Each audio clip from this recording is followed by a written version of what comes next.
जिसके लिए प्राथमिकी दर्ज की गई है, जिसमें ट्विटर को 36 घंटे के अंदर हटाने का निर्देश दिया गया। नहीं, देखिए, किसी भी धार्मिक भावनाओं को भड़काने वाला पोस्ट या इस तरह के पोस्ट पर तो कार्रवाई होनी ही चाहिए, लेकिन आज तो होड़ लग गई है धर्म के आधार पर एक दूसरे के धर्मों को अपमानित करना। आखिर ये हो क्या रहा है देश में? आज अजीबोगरीब स्थिति है कि ईश्वर के नाम पर, धर्म के नाम पर, एक दूसरे के मजहब पर सिर्फ तनाव और सिर्फ जहर बोया जा रहा है समाज में। ये खतरनाक है समाज के लिए, देश के लिए भी। और ये कट्टरपंथी सोच और इस तरह की सोच रखने वाले लोगों के ऊपर कार्रवाई होनी चाहिए। महुआ मंत्री द्वारा फिल्म काली के पोस्टर पर दिए गए विवादास्पद बयान को लेकर के सीएम ममता बनर्जी ने कहा है कि गलतियों को सुधारा जा सकता है। एक तरह से बंगाल के मुख्यमंत्री आदरणीय ममता दीदी ने उनके बयानों से सहमति नहीं जताई है और ये माना है कि उनका बयान सही नहीं है। अगर कोई गलत बयान दे करके उसमें सुधार करता है आगे भविष्य में, तो ये अच्छी बात है। ममता दीदी ने एक तरह से उनको, अपनी पार्टी के सांसद को एक तरह से उपदेश भी दिया है और कहा भी है कि गलतियों से सुधार करना चाहिए। हमारे लिए विकास का मतलब गरीब, वंचित, पिछड़ा, आदिवासी, महिलाएं और बूढ़े लोग सशक्त महसूस करें। इसलिए हम कोशिश करते हैं कि अगर घर बनाया जाए तो वो महिला के नाम पर हो। हम काम सुनिश्चित कर रहे हैं हर गरीब का पक्का घर प्रधानमंत्री बनारस में मिले। आदरणीय प्रधानमंत्री जी जितनी बातों को बोलते हैं, जिस तरीके से बोलते हैं, जिस लहजे में बोलते हैं, वो सुनने में अच्छा लगता है, लेकिन ये भाषण से नहीं, राशन से पेट गरीबों का भरेगा।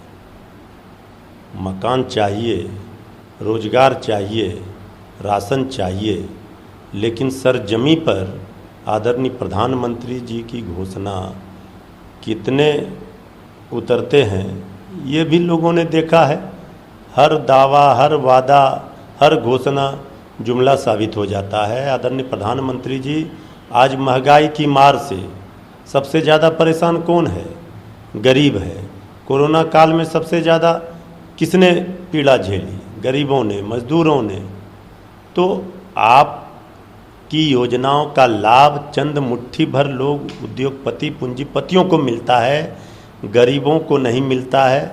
आप भाषण से गरीबों के वोट, गरीबों को भ्रमजाल में फंसाकर लेने का काम तो करते हैं, लेकिन उनके हक और हकूक़ की बात, उनके विकास, गरीबों के विकास की जो योजना बनती है उसका लाभ उन घरों तक नहीं पहुंच पाता है जहां कई वर्षों से अंधेरा है। उद्धव खेमे को एक और ताज़ा झटका लगा है। पूर्व लोकसभा सांसद जो हैं आनंदराव अडसुल ने शिवसेना छोड़ दी है।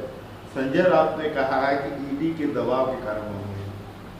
नहीं, देखिए, बहुत सारे लोग ईडी का दबाव नहीं सह पाते हैं और अब तो जहाँ जहाँ बीजेपी सरकार जो स्थिर है उसे अस्थिर करके अपने सत्ता बनाती है ईडी के दम पर। ये तो दिख ही रहा है सब जगह।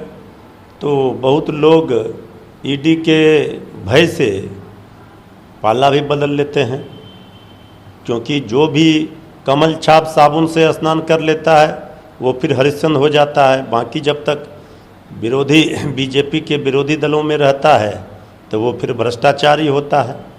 तो ये तो बीजेपी का जो चेहरा है ये पूरी तरह से उजागर हो गया है और ईडी के दम पर बीजेपी बहुत दिनों तक खेल नहीं कर पाएगी। पीएम से बार बार देश को शांति और एकता का संदेश देने का मैंने आग्रह किया, लेकिन व्यर्थ गया। राजस्थान के सीएम अशोक गहलोत ने कहा है। नहीं, देखिए, राजस्थान के आदरणीय मुख्यमंत्री गहलोत जी ने बिल्कुल सही कहा है। सभी विपक्षी पार्टियों ने ये राय थी, सब लोगों ने ये कहा था कि आदरणीय प्रधानमंत्री जी जिस तरह से देश में माहौल बना, नूपुर शर्मा जी का बयान हो, चाहे उदयपुर की घटना हो महाराज, तो आदरणीय प्रधानमंत्री जी को आकर के देशवासियों को संबोधित करना चाहिए, शांति की अपील करनी चाहिए थी। लेकिन प्रत्यक्ष या परोक्ष रूप से बीजेपी का समर्थन ऐसे चीज़ों को रहता है जिससे आपसी समाज में भाईचारा का माहौल खराब हो। वोटों के ध्रुवीकरण के लिए इस तरह की राजनीति कभी नहीं होनी चाहिए। इसका नुकसान आने वाले दिनों में बीजेपी को ही उठाना होगा।